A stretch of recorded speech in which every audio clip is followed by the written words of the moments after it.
So, uh, this is the third stanza of the poem Aunt Jennifer's Tigers. In the first two stanzas, we see, especially in the first stanza, the poet presents the characteristics of the tigers created by Aunt Jennifer. In second stanza, the poet talks about the shattered physical condition of Aunt Jennifer, and in the same stanza, uh, suggests the reason or points towards the reason which may be the possible reason behind Aunt Jennifer's poor physical condition. Now, coming to the third stanza.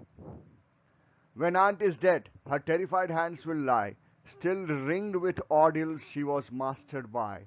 The tigers in the panel that she made will go on prancing, proud and unafraid.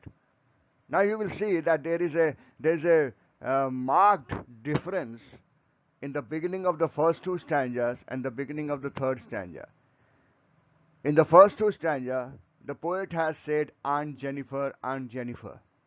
But in the third stanza, she is saying only Aunt. Why? The reason is, in the first two stanzas, she was talking about person specific. Now she is talking about women in general. So here Aunt symbolizes women in general.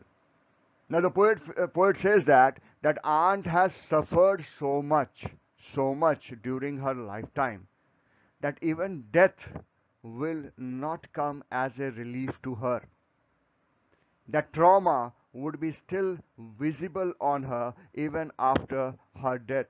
Her terrified hands will lie. Her hands, her hands, what do the hands suggest? Hand suggests Aunt Jennifer herself, still ringed with ordeals. Now here ringed word is used. Ring has double connotation here.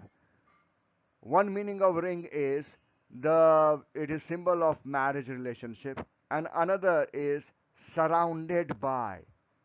So because of her married life, the relationship that she had with her husband, she had been surrounded by what? Ordeals, harsh experiences, harsh experiences that she has experienced throughout her life in her marriage relationship. And these difficult, harsh experiences had taken a complete control over her. She was mastered by. And that's why poet feels that this effect is so deep, that even death will not come as a relief for Aunt Jennifer. The last two lines, they suggest not only a contrast, but as well as an irony. The tigers in the panel that she made will go on prancing proud and unafraid. Aunt Jennifer suffered throughout her life. She had a traumatic life. But on the other hand, the tigers that she has created on that piece of cloth, they will always remain the same. They will be always ferocious, proud, unafraid. The contrast presented is the contrast between the characters of Aunt Jennifer and her own creation. Tigers are fearless, proud, ferocious, courageous, determined, whereas Aunt Jennifer herself is just the opposite. So that is what is the contrast which has been presented over here. And then the irony. What is the irony?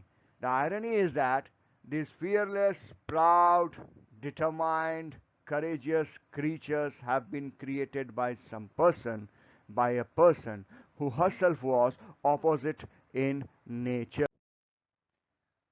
Now here, the detailed explanation of this stanza.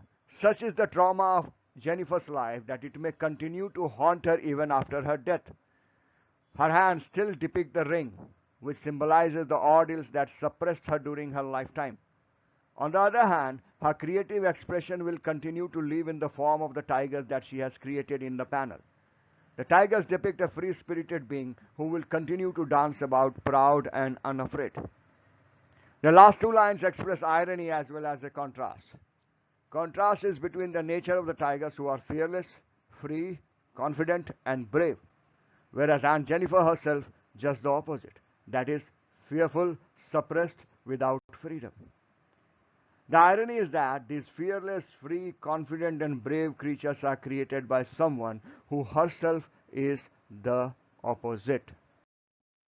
The question arises, why Aunt Jennifer created creatures who are in a sharp contrast to her own nature and character?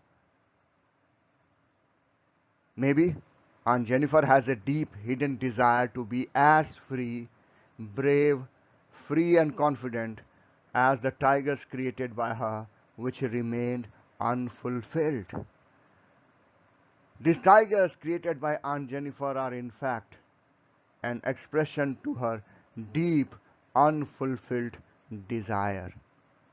These tigers are actually an expression to Aunt Jennifer's desire to be as free, as fearless, as confident as these tigers are. So, this is the explanation of the final stanza of the poem Aunt Jennifer's Tigers.